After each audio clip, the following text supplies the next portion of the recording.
आदरणीय पत्रकार साथीहरू, चारवटा विषय ऋषिजीले जिज्ञासा राख्नुभएको छ। म ती विषयहरूमा सारांशमा टिप्पणी गर्न अनुमति चाहन्छु। पहिलो विषय भनेको एसपीपी स्टेट पार्टनरशिप प्रोग्रामको सन्दर्भमा म दुई तीनवटा कुरा प्रश्न गर्न चाहन्छु। पहिलो कुरा, वर्तमान सरकारले मित्र राष्ट्र अमेरिकासँग स्टेट पार्टनरशिप प्रोग्रामको सम्झौता गर्दैछ। सम्माननीय प्रधानमन्त्रीजी अमेरिका भ्रमणमा जाँदा यो सम्झौता गर्नुहुन्छ भनेर जुन ढङ्गले चर्चा गरिएको छ त्यो चर्चा असत्य हो, भ्रमपूर्ण हो र त्यसका पछाडि कुनै सत्यता छैन भन्ने कुरा म पहिलो आग्रह गर्न चाहन्छु। दोस्रो विषय भनेको नेपाली काङ्ग्रेस कुनै पनि अन्य मुलुकसँग सम्बन्ध कायम गर्दा हाम्रा केही आधारभूत मान्यताहरू छन् जसलाई हामीले संविधानमा पनि लेखिसकेका छौँ। जस्तो असंलग्न परराष्ट्र नीति हाम्रो वैदेशिक सम्बन्ध कायम गर्ने एउटा आधारभूत मान्यता हो। त्यसरी नै पञ्चशीलको सिद्धान्त, संयुक्त राष्ट्र सङ्घको बडापत्र लगायत हाम्रो भूमि कुनै पनि देशका विरुद्धमा प्रयोग गर्न नदिने हाम्रो प्रतिबद्धता र सबै मित्र राष्ट्रहरूसँग मित्रवत र सन्तुलित सम्बन्ध कायम गर्ने हाम्रो प्रतिबद्धता रहेको छ। हामी यी कुराहरूभन्दा बाहिर गएर कुनै पनि देशसँग कुनै पनि सम्झौता गर्दैनौँ। नेपाली काङ्ग्रेसले त्यस्तो सम्झौता गर्दैन। अहिलेको सरकार नेपाली काङ्ग्रेसको नेतृत्वमा छ। अहिलेको सरकारको नेतृत्व गरिरहनु भएको माननीय प्रधानमन्त्रीजीले हाम्रा वैदेशिक सम्बन्धका आधारभूत मान्यता र संविधानका व्यवस्थाभन्दा बाहिर गएर कुनै सम्झौता गर्ने प्रश्न नै उठ्दैन। त्यसकारण यो भ्रमपूर्ण कुरा हो। पहिलो आग्रह म यो गर्न चाहन्छु। अर्को विषय, अब 2015मा पनि नेपालले आग्रह गरेको एसपीपीमा संलग्न हुनका लागि, 17मा पनि आग्रह गरेको र 2019 सनमा गएर यो स्वीकार भएको भन्ने कुरा मित्र राष्ट्र अमेरिकाको काठमाडौँ स्थित दूतावासबाट आएको स्थिति छ भने नेपाली सेनाले हामीले त्यस्तो कुनै पनि सम्झौतामा संलग्न भएका छैनौँ भनेर स्टेटमेन्ट दिएको अवस्था छ। त्यसैकारण म के आग्रह गर्न चाहन्छु भने 2019मा यदि यो एसपीपी स्वीकार भएको हो भने त्यो बेला पनि त यो देशमा कुनै सरकार थियो होला नि, त्यो बेला पनि त यहाँ मन्त्रीजीहरू प्रधानमन्त्रीजीहरू हुनुहुन्थ्यो होला नि।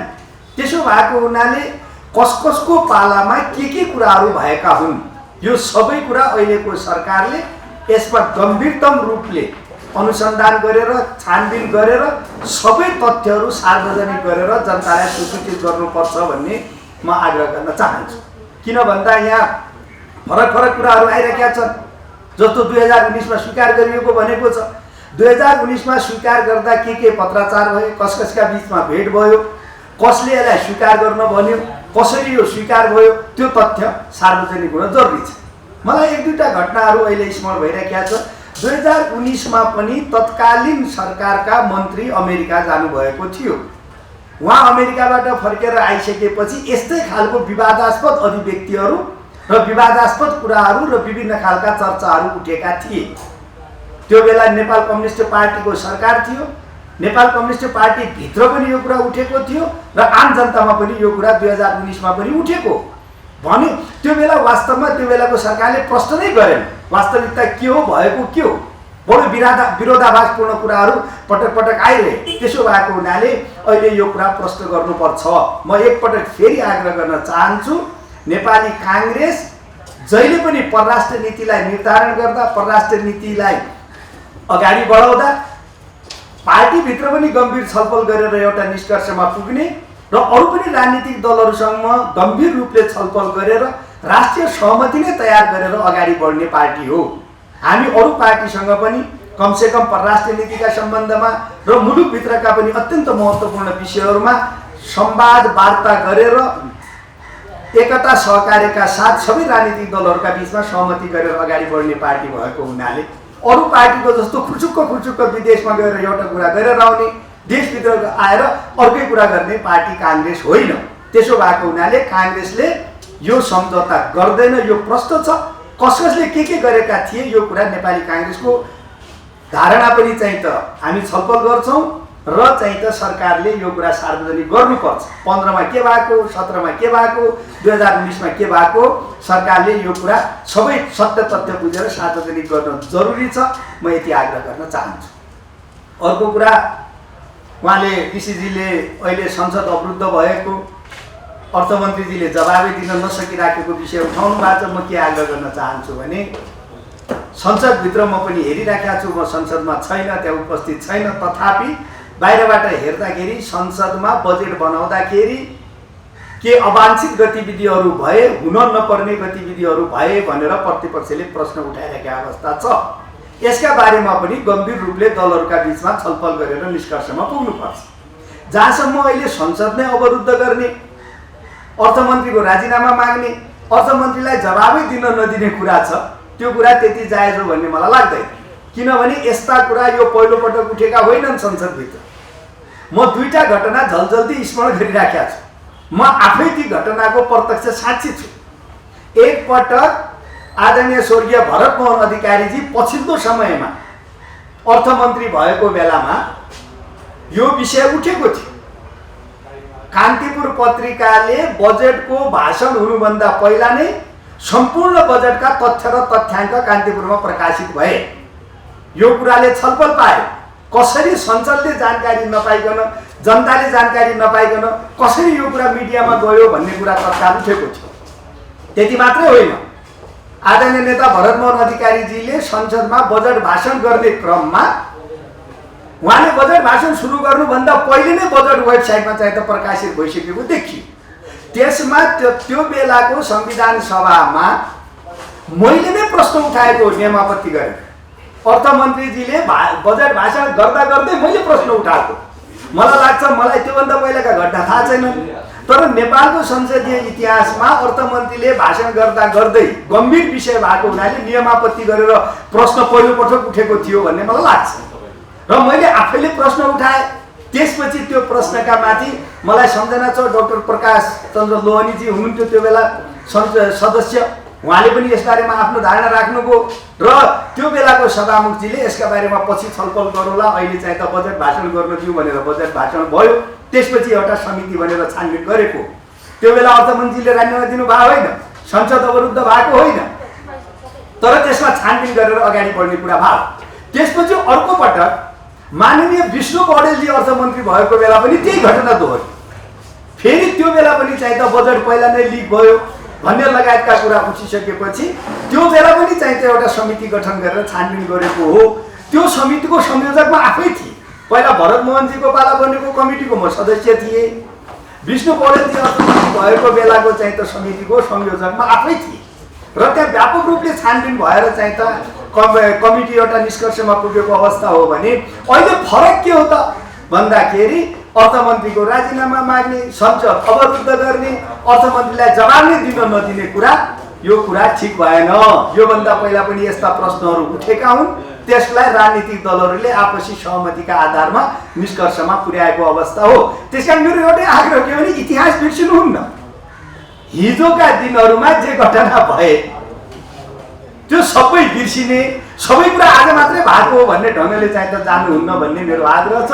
त्यसकारण यसका बारेमा पनि दलहरू बसेर सहमतिका आधारमा चाहिँ त टुङ्गोमा पुग्नुपर्छ भन्ने मेरो अर्को अनुरोध छ। त्यसको कुरा ऋषिजीले नेपाली काङ्ग्रेसको कुरा उठाउनु भएको छ। नेपाली काङ्ग्रेसको पछिल्लो महाधिवेशनबाट कार्यसमिति चयन भएको 6 महिना पुग्दैछ। उहाँले पुगिसक्यो भन्नुभयो, तर निर्वाचनको परिणाम घोषणा भएको 6 महिना, यो 10 गते 6 महिना पुग्दैछ।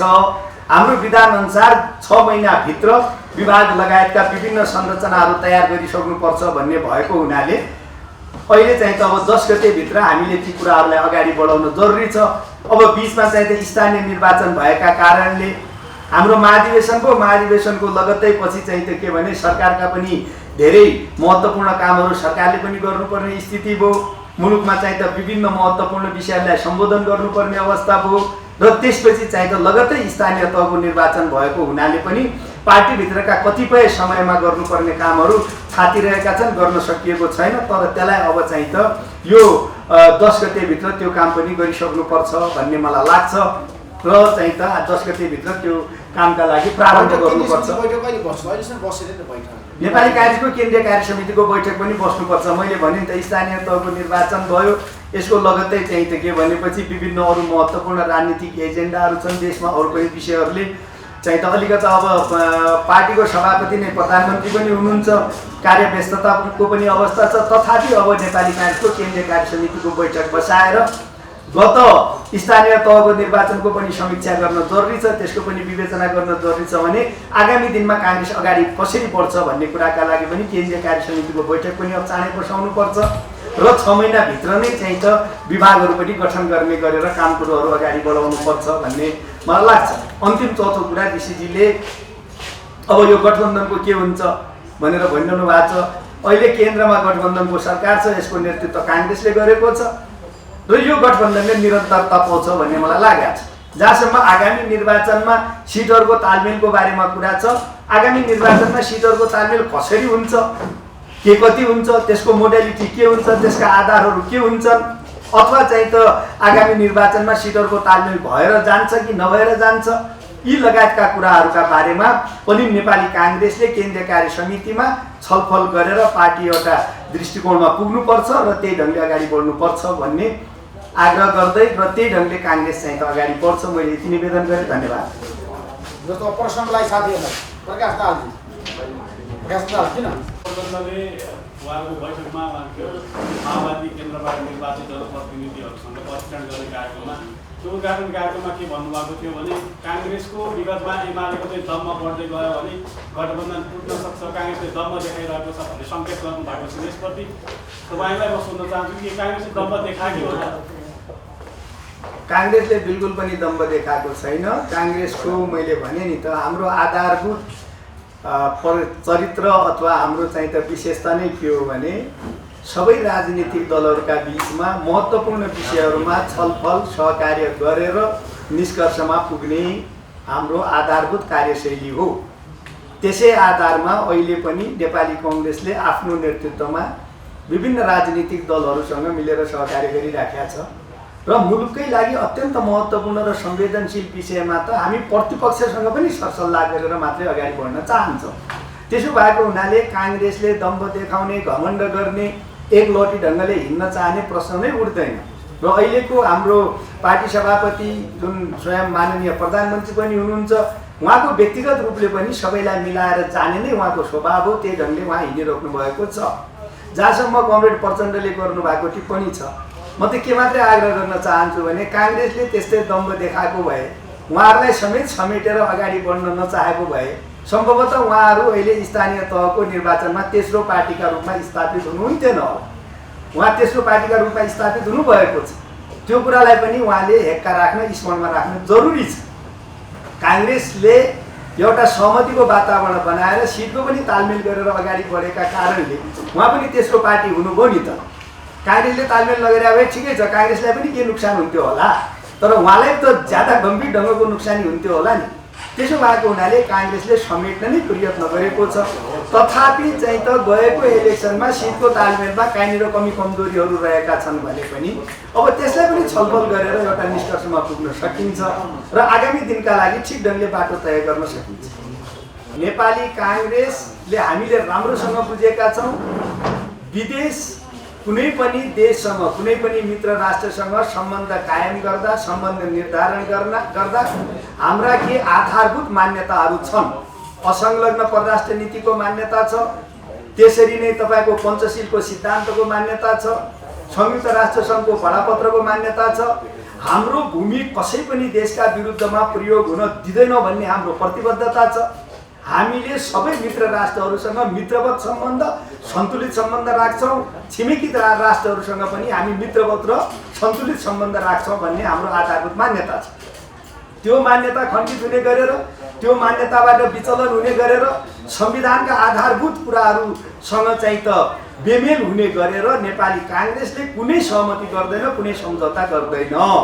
त्यसो भएको हुनाले जुन ढङ्गले स्टेट पार्टनरसिप प्रोग्राममा काङ्ग्रेसले सम्झौता गर्दैछ, प्रधानमन्त्रीले त्यो दस्तखत गर्दै हुनुहुन्छ अथवा त्यसैका लागि अमेरिका जाँदै हुनुहुन्छ भन्ने विषयहरू सम्पूर्ण भ्रमपूर्ण कुराहरू हुन्, असत्य कुराहरू हुन्। काङ्ग्रेस त्यसरी जाँदैन, पहिलो प्रष्ट कुरा। तर अर्को कुरा के हो त भन्दा यसका बारेमा व्यापक चर्चा भइसक्यो। एसपीपीका बारेमा यो के भएको कसो भएको भन्ने कुरा काठमाडौँमै पनि विविध खालका चाहिँ त वक्तव्यहरू बाहिर आएर राखेका छन्। मित्र राष्ट्र अमेरिकाको दूतावासले एउटा कुरा भनिराखेका छ, नेपाली सेनाले अर्को कुरा भनिराखेका छ स्टेटमेन्ट दिएर। त्यसो भएको हुनाले यो अन्यलपूर्ण अवस्था रहेको हुनाले सरकारको सबैभन्दा पहिलो दायित्व के हो त भन्दा भएको के हो त 2015 सन् इस्वीमा के भएको कुरा आछ, 17मा के भएको कुरा आछ, 2019मा त कार्यान्वयन भएको कुरा आएको छ। त कुन बेला कसरी कार्यान्वयन भयो यो कुराको सम्पूर्ण यथार्थ स्थिति जानकारी लिएर सरकारले यसलाई सार्वजनिक गर्नुपर्छ।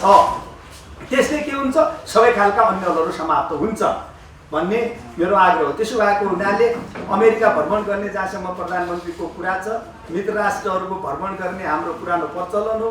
मित्र राष्ट्रहरूका चाहिँ त उच्च पदस्थ नेताहरूले नेपालको भ्रमण गर्छन्, नेपालका नेताहरूले विभिन्न मित्र राष्ट्रहरूको भ्रमण गर्छन्।